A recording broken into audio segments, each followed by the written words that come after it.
Good morning, afternoon, or evening, everyone. My name is Ione Butler. My guest today is someone that I am very excited to talk about as I'm a massive fan of her book. And I think the topic we're speaking on today is so necessary and relevant.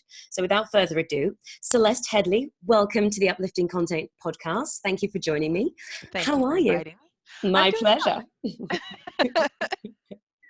I'm like a big fan. Like I'm fangirling. I love it when I get to speak to people whose work I really admire. So thank you for coming on.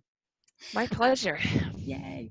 So I like guests to introduce themselves. So feel free to share whatever it is that you would like about your story, what you do, what fascinates you, and we'll take it from there. So I am a public radio journalist. I have worked for public radio, our America's version of the Beeb, for almost 20 years. I have a TED Talk that's got 17 million views and some change.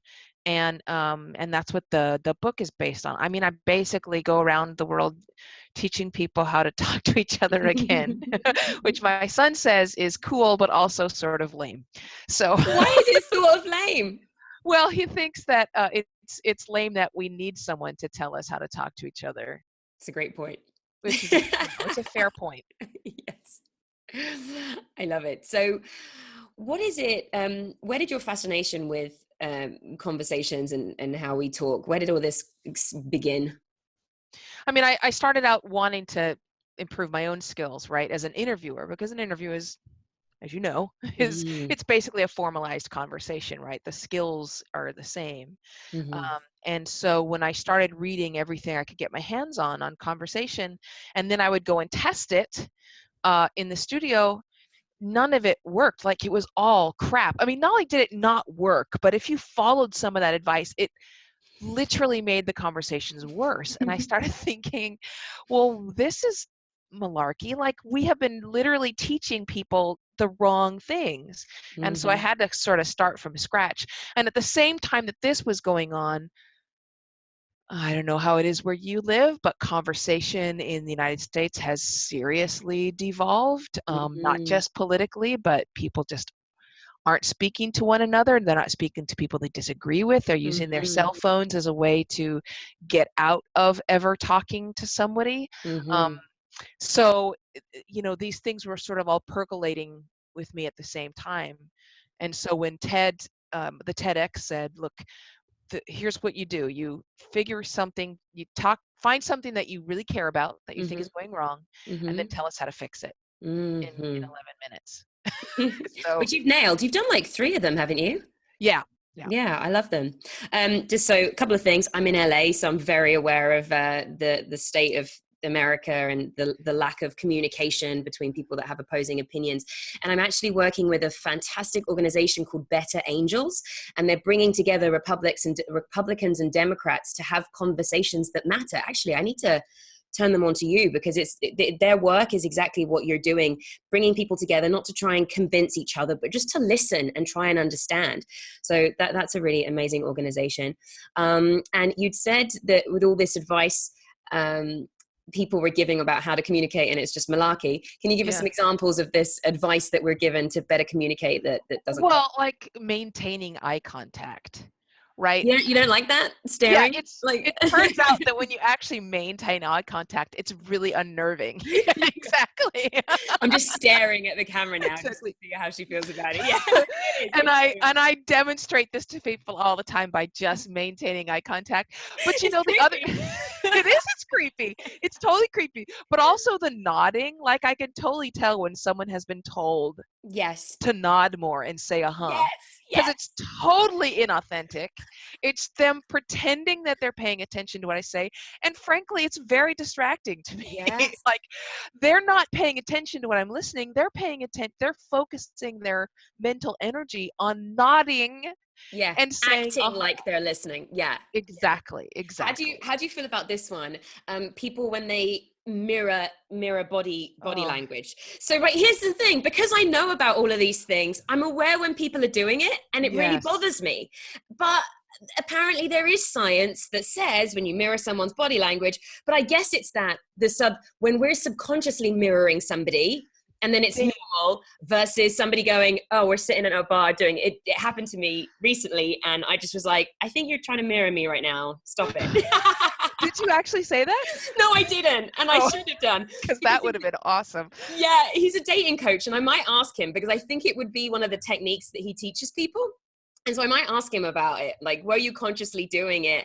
And if so, yeah, it made me aware, and you should listen to Celeste. Yeah, but here, I mean, then this is the thing. It's not that you're not supposed to mirror people's body language. It's that when you're actually engaged in the conversation and truly listening to them, those things happen. Yes. It's that when you are actually an engaged listener, you will usually maintain eye contact and say, and ask questions and all of those things. That's what will happen naturally. But if all you're doing is focusing on pretending to listen, it means you don't actually have the mental capacity to listen. You're right. And it's funny because I get very cold. I'm very sensitive to the cold. So I'll do this sometimes to keep warm, and people will say, oh, you're very closed off and blah, blah, blah. No, I'm just cold. Okay. That's how I keep myself warm. Everybody's a psychologist, right? I know. They take a couple quizzes on BuzzFeed and they feel like your eyes move to the left. I've got an itch in it, like I know. Or they watch those shows on detecting liars, and they're like, oh, a classic sign of I know, a murderer. And I'm like, leave me alone. I'm just tired. You've seen too many episodes of Criminal Minds. Yeah, stop. I know. Brilliant. So what are your thoughts and feelings about how we communicate as a society in this day and age? Sort of, where's your opinion on all of this, and what do you reckon is causing it? Well, it's mostly bad. I mean, that's sadly why I have job security. And there's a few reasons for that. I mean, the first is our cell phones. But here's the thing. We're about to see a lot of people blaming technology for what's going wrong. Mm-hmm. And I think that's massively unfair and misguided. Mm-hmm. Technology is not causing the problem. Technology is making it easier for us to stop communicating, right? Mm-hmm. It's making it easier for us to isolate ourselves, but it's not causing that impulse to become isolated, mm-hmm. right? Like that was present in the 1980s. Mm-hmm. We have to remember it's only been like maybe less than 20 years. I mean, when did the first iPhone come out? 2007? That's how short of a time it's been since we first started to get smartphones, right? This problem has been percolating for decades. So that's the first thing, is that it's although your smartphone is bad for conversation, you need to not just put it down, but put it away. Mm-hmm. It's not the cause of the problem. The other thing I would say, and I see this really commonly, people have what they think are conversations, but instead is just this person saying what they know and believe, this person saying what they know and believe, etc., etc., etc.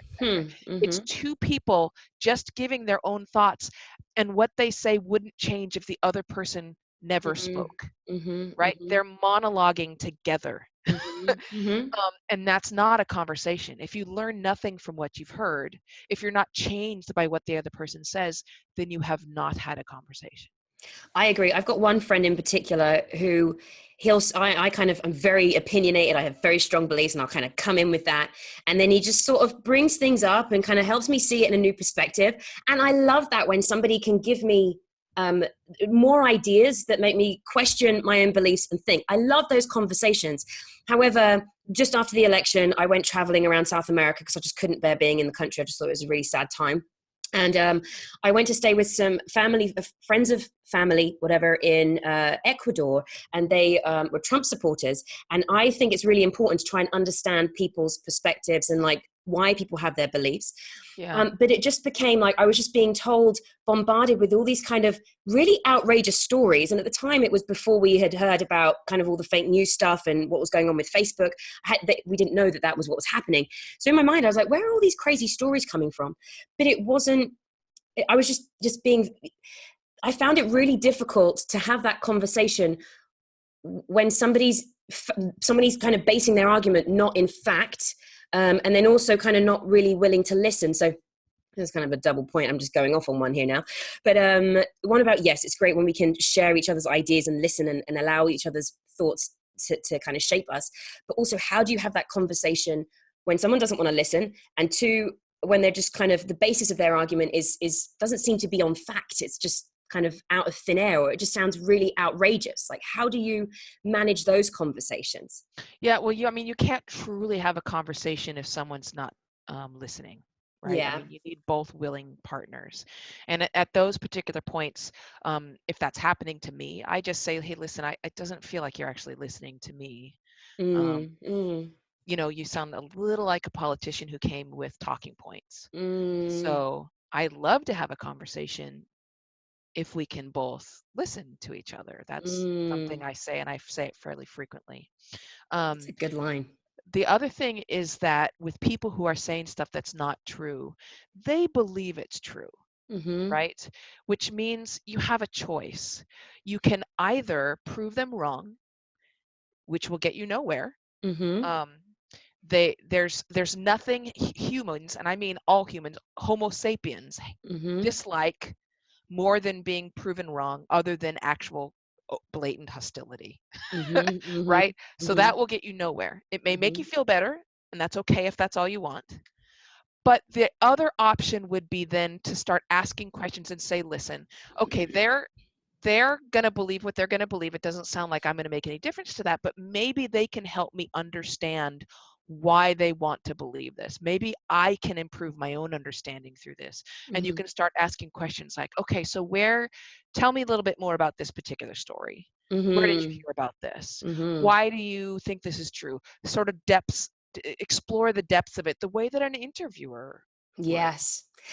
I had heard, and I think this kind of is to what you were saying. I had heard that when you challenge people's beliefs, or you try and kind of bombard them with facts that prove the opposite, it strengthens their beliefs even more. They get It defensive and they does. hold on to it. And so a better way to do it is, like you said, question them and ask them for the facts. Because typically when people are just sort of sprouting nonsense, they don't have the facts. So when you ask them direct questions like, well, what are the statistics? Like, how many people had said this? Like, what was the study that shows that? Or, explain that in a bit more detail to me, not from a argumentative way, but from a general curiosity standpoint. Exactly. They are forced to recognize that they, in fact, don't know the facts and that they're making it up or whatever, and without you having to be, actually, you're wrong.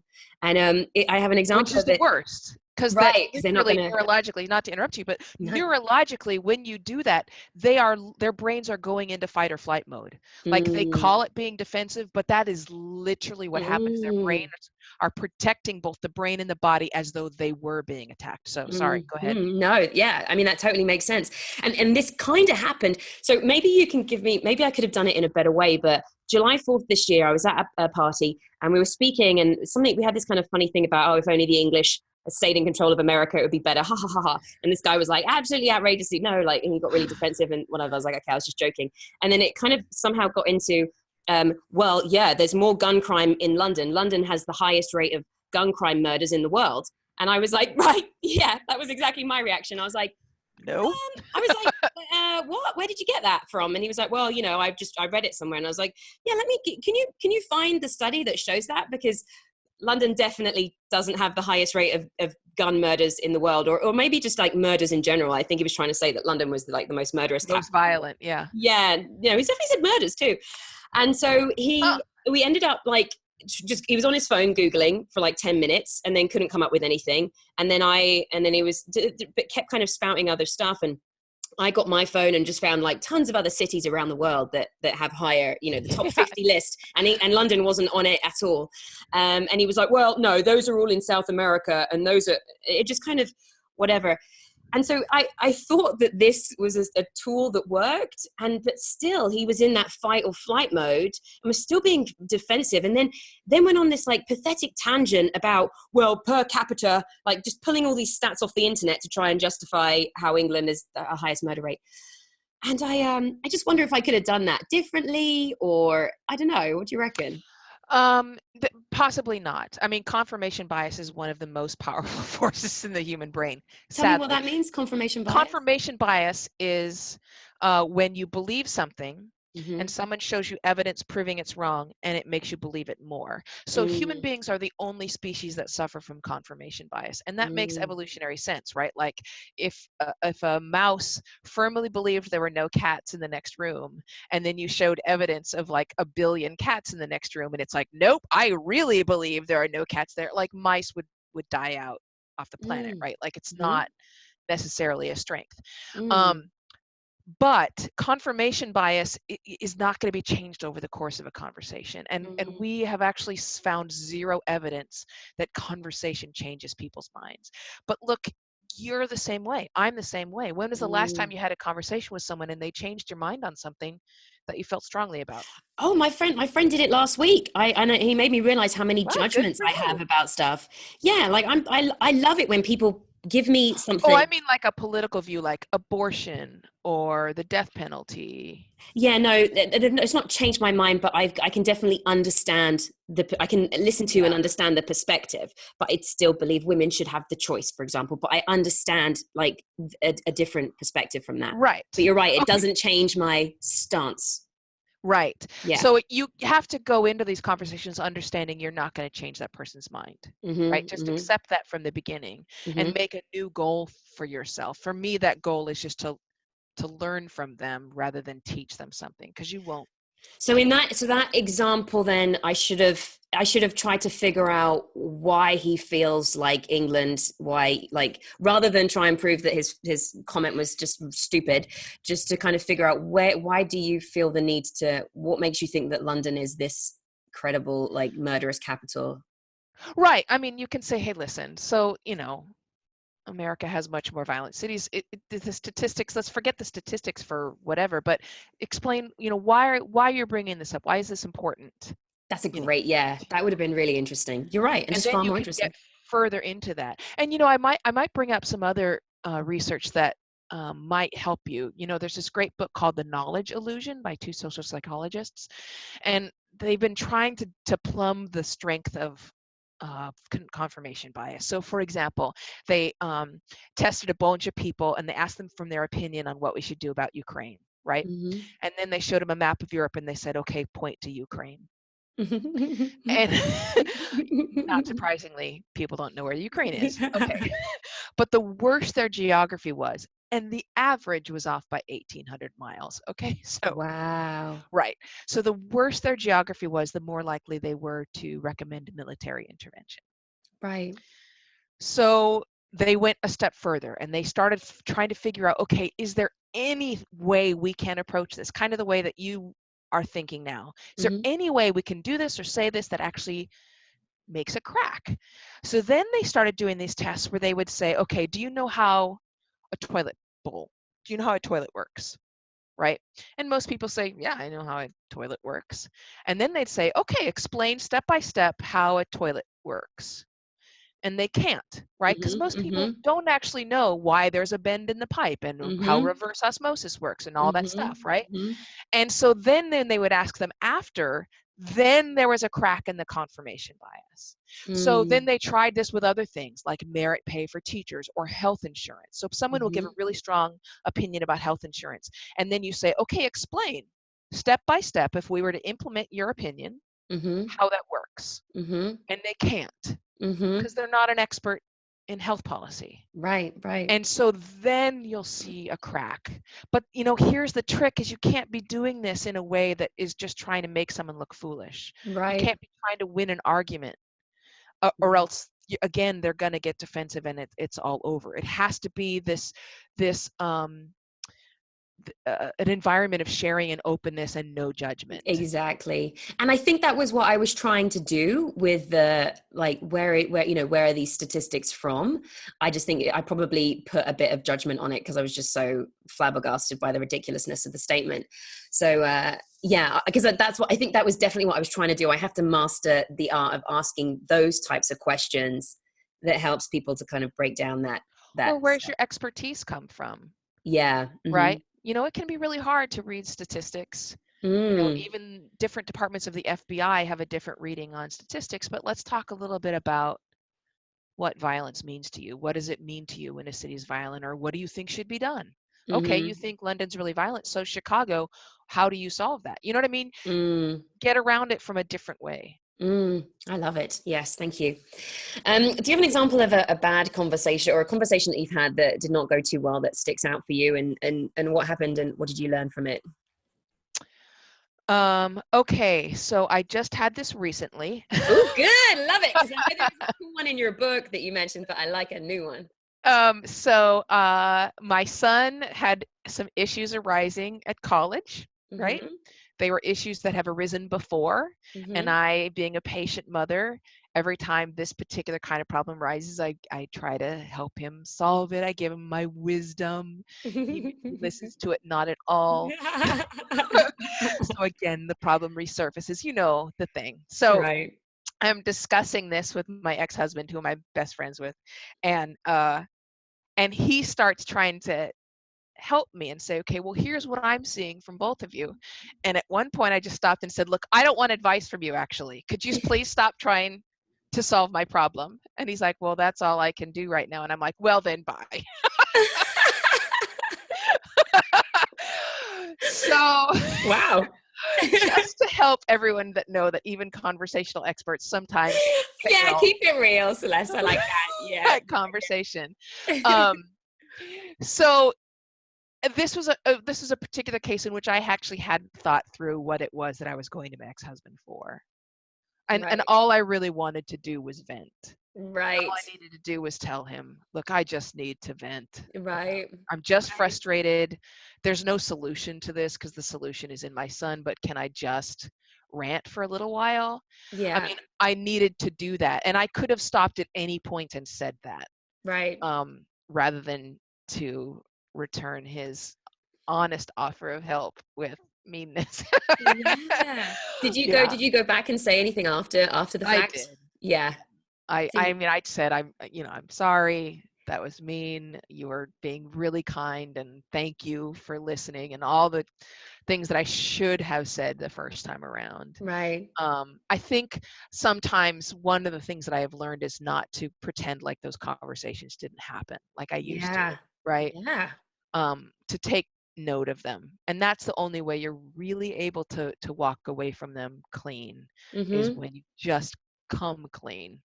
My favorite book is The Four Agreements, and be impeccable with your word is something that I just swear by. And I do, just being able to go back and say, I didn't mean it, or this is what was going on. But it takes a level of self-awareness that clearly you have, but many people don't have that level of self-awareness. And is there a way, do you reckon, that people can start to become more aware of what, how they're saying? Because, some people will lash out.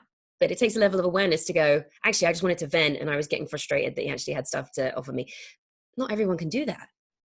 No, but I mean, I also don't think anybody's born doing that, right? I mean, I think all of us have to become self-aware because on a certain level, we care about the other people in our lives.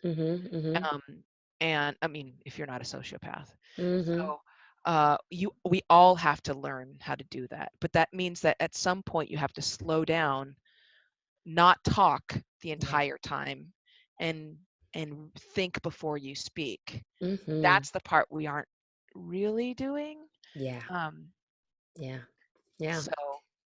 So but none of this works, by the way, if you're not self-aware. If you don't spend any time paying attention to what's happened in a conversation, none of my advice is going to help you at all. So we need a level of some self-awareness to get anywhere.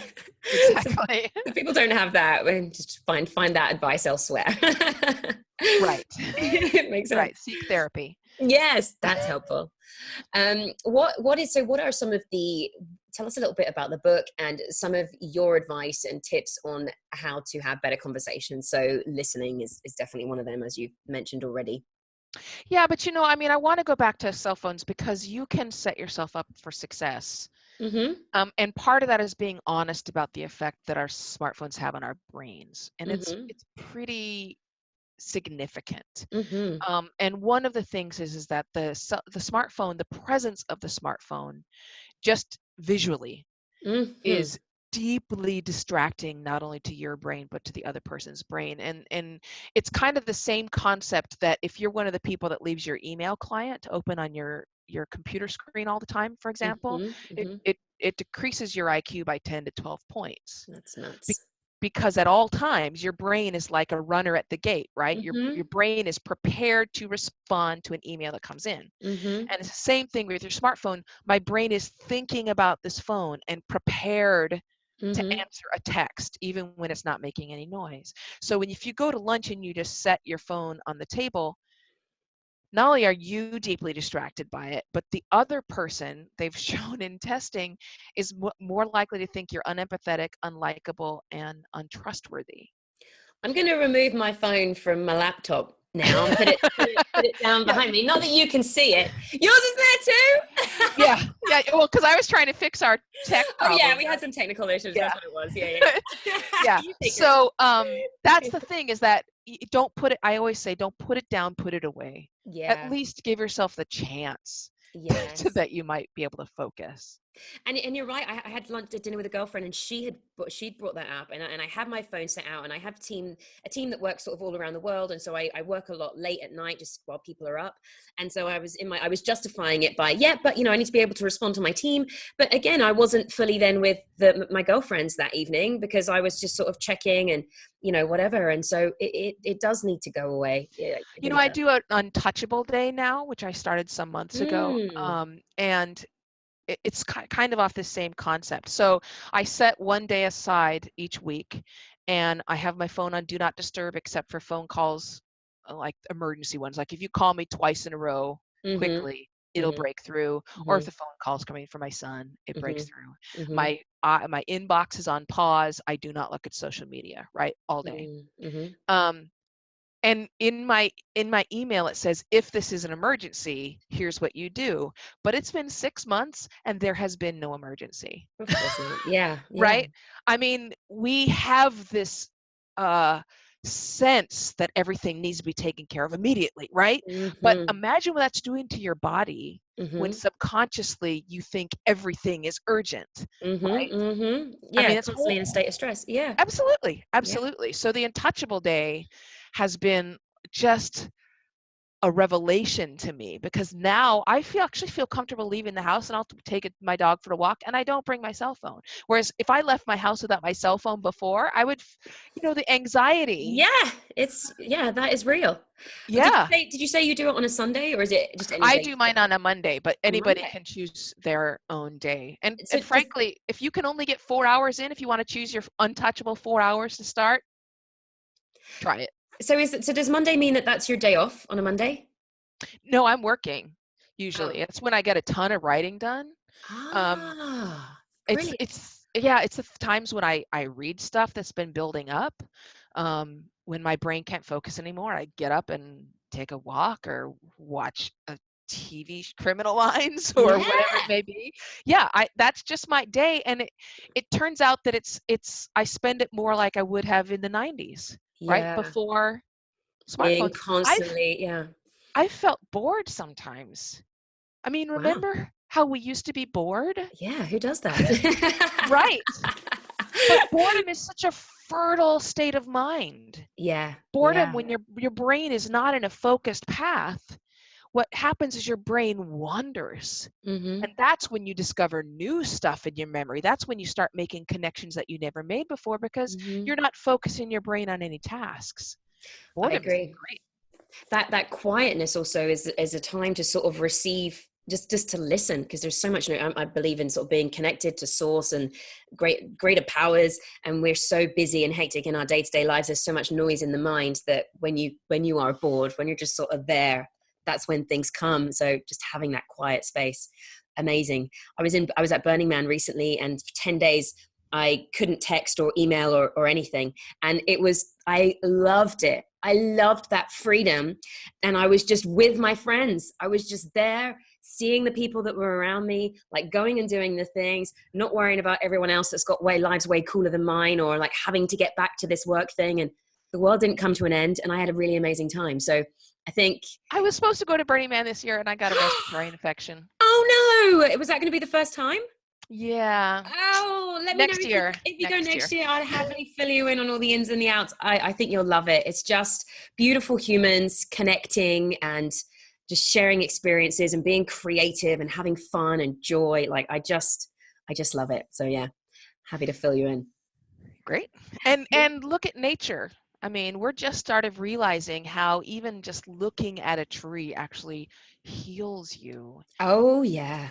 Yeah, Um, didn't they do a study about a prison? There was, well, it wasn't even a study, it was an accidental study, but there was a prison that had one side looking out onto sort of grass and trees, and the other side of the prison looked out to like a concrete courtyard or a yeah, wall or the something. parking lot and all this stuff. Yeah. Right, and the inmates on the concrete wall side were just way more depressed than the ones that had a view of an outside. And I, in my current apartment, I used to live in an apartment that looked out to a parking lot. Now I have a tree and grass and beautiful greenery, and I feel instantly happier, just so much happier here, just because of that. So yeah. You know, we forget there's nothing particularly wrong with technology. Technology is awesome, but Mm-hmm. we forget that. I mean, technology is natural to human beings. We've been using it since the Stone Age, blah, right? If you pick up a screwdriver, it's so natural that your brain will treat that screwdriver like an extension of your arm, right? Mm-hmm. There's Mm-hmm. nothing inherently wrong with tech. The problem is that when you finish the task, when you put together the bookshelf or whatever, you put the screwdriver down. Mm-hmm. We're Mm-hmm. not designed to have that tool always present. You know, and Yep. it's funny, there's this really great study in which they had a whole group of girls do something really stressful. They had them like either solve math problems in public or, you know, do something in front of an audience and judges, right? Mm-hmm. And then after they were finished, they were either they heard nothing from anybody in their family, or Mm-hmm. they got a text from their mom, or they got a phone call from their mom, right? Mm-hmm. So the women who got no, and I think the last one was in person. Mm-hmm. So the girls who got reassurance from their mothers either heard their voices or saw them in person, their cortisol levels, their stress hormone dropped significantly. Their oxytocin, that's the mother's hug Mm-hmm. neurotransmitter, rose significantly. They were much better off mentally and physically afterwards. The Mm-hmm. women who either didn't hear anything, the girls who either didn't hear anything at all or got a text, pretty much no difference between the two. That text made Mm, no difference, really. mm, wow. So Wow. we think, yeah, we think that texting is the same as conversation, and It's not. millennials and Gen Z are the most likely to believe that, and it is not by any definition, not at all. And you were saying that studies have shown that our empathy is sort of declining, and I Yeah. guess because of that, because people they're not feeling that connection, and it's just so kind of like a. Yeah, we have, through millions of years of evolution, what we are is a social species that is designed to understand one another and connect with each other empathically through the sound of the voice. Not Mhm. even physical presence is as powerful as the sound of your voice. Wow, I never knew Yeah, that. yeah, Wow. Okay. absolutely. So then you find out that that we're avoiding it, right?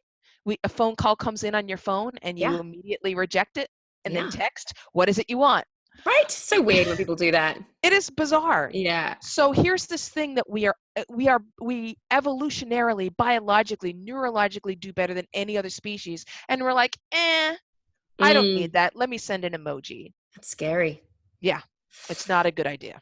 So just jumping back to something you said, the beautiful kind of analogy, metaphor, I always get confused with which ones they are, about the tool and using the screwdriver to put, yeah, which one is it? What am I trying to say? What Well, was that? it depends on. I mean, I was using an analogy, but yes. Gotcha. Great.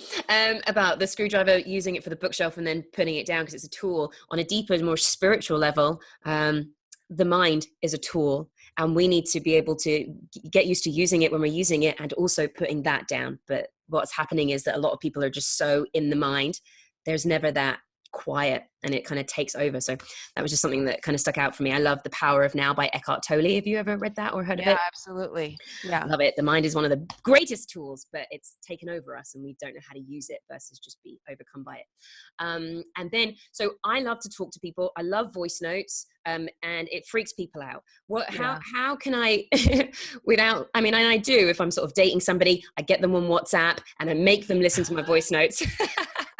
And everyone's like, I never do this. It's only you made me do this. And I'm like, yes, because I like my English voice. I like to talk. You're going to listen. Bless you for doing that. Yeah, Right. keep doing it.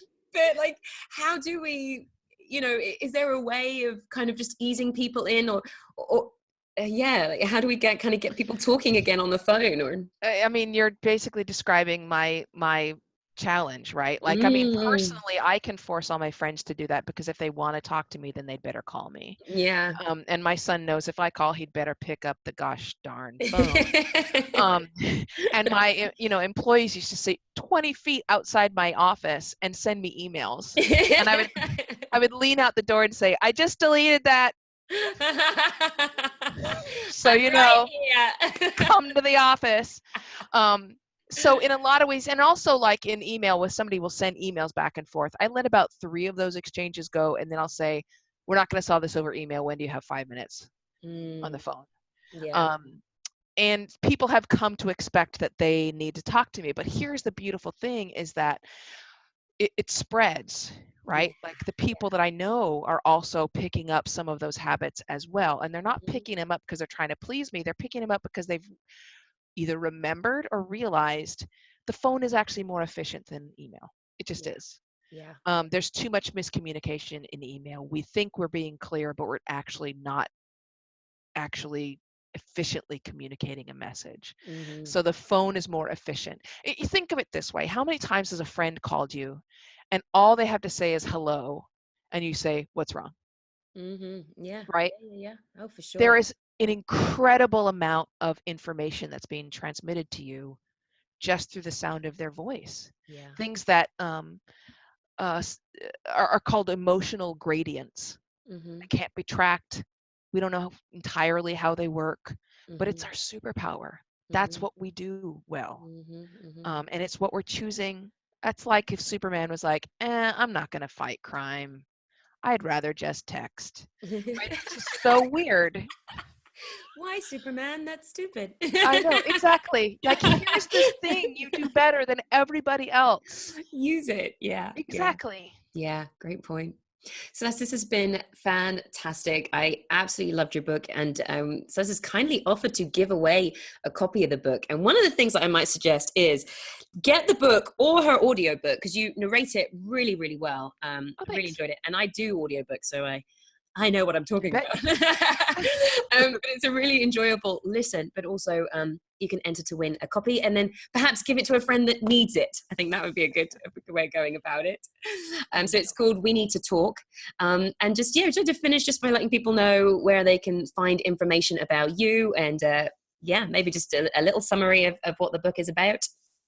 So the book is basically, if you've seen the TED Talk, which is like only 11 minutes or so, this is the 60,000 word version of it, with all of my own experiences and all the research to back it up. It's my attempt to kind of explain some pretty complicated neuroscience in as simple a way as possible. Yeah. But and the easiest way is just go to CelesteHeadlee.com. That's everything is all gathered in one place. Yes. What's going on with your music stuff, by the by? Well, I've moved to DC in March, and so I have a new voice teacher, and I'm putting together a recital tour of American music. So that'd be amazing. Stand by. Yes, I would like to know when you're coming to LA, please. Thank you. That'd be awesome. My hometown. Oh, it is? I never knew that. Yeah. Oh, cool. Yeah. Well, this has been fabulous. Thank you so very much again. Guys, I will see you back next week, next Tuesday, for another interview. But until then, take care. Thank you.